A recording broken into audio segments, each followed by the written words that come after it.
hope you're doing well. As I am sure you are all aware by now, I am Australian, so today I thought I would do the Aussie Book Tag. The first question is, KOALA, name a character you want to cuddle all day long. For this one I chose Jane Eyre, just because I think she needs a cuddle. The second question is, VEGEMITE, name a book that everyone else hates but you love. I could not think of anything for this because generally I'm more likely to hate books that everyone else loves. Next question is, SOCCEROOS, name your favourite fictional squad. Because this is an Aussie tag, I thought I'd pick the three main characters from Del Toro Quest. I think those three characters and their relationship really hold those books together, and I absolutely loved Leaf and Barda and Jasmine when I was a kid.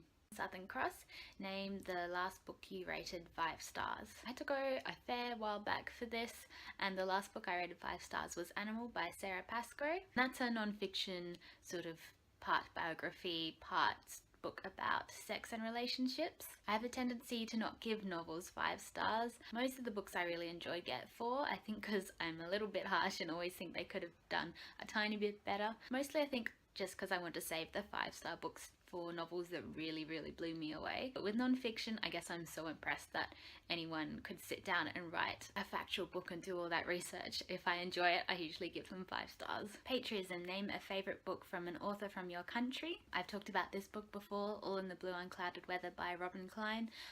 This is my absolute favourite book as well as favourite Australian book. It's about 4 sisters living in a country town in New South Wales, and it perfectly combines Australian humour with this kind of romantic, beautiful atmosphere of late 1940s Australia. The next one is ECHIDNA, a book you like to look at but it physically hurts to read. Pretty much all the books I own are ones that I really like because I don't generally keep books that I don't enjoy. But I do have this one on my shelves. It's Mary Barton by Elizabeth Gaskell.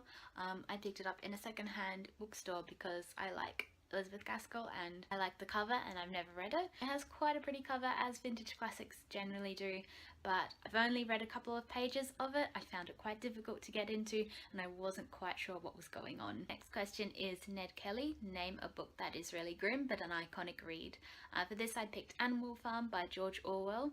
I wouldn't say I enjoyed reading this book, but I think it's an incredibly important book to read. Next question is Great Barrier Reef, a book that had you gaping in awe. For this I picked White Teeth by Zadie Smith. This book is an amazing amalgamation of several characters and stories that all interlock and intertwine, and the story spans several decades as well, and just the fact that she could keep all those characters and stories in her head and work out their entire sort of life stories and interconnect them and weave them all together into this one cohesive novel, I find is absolutely incredible. PAVLOVA, name a light and fluffy book that you couldn't help but love. I picked Attachments by Rainbow Rowell. I read this ages ago before I realised she was a huge famous author, and I remember really enjoying it.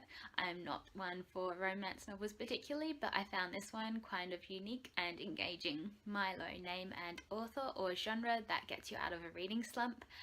Margaret Atwood is definitely the author for me. I read my first Margaret Atwood probably 2 or 3 years ago, and I've been sort of saving her novels to read every few months to make sure that I don't run out of her books to read. However, I have almost read almost all of her most famous ones, and she has a few novels that she wrote before The Handmaid's Tale that aren't quite as famous, and I'm not sure how easy they are to get hold of either. But luckily, because I read them so long ago, I can probably just go back and read her books all over again. That is the end of the tag. I would have loved to have done this tag picking all Australian novels, but sadly I haven't read enough Australian novels to have enough to choose from, which is something I definitely need to remedy. I hope you're having a great day, and I'll see you next time. Bye!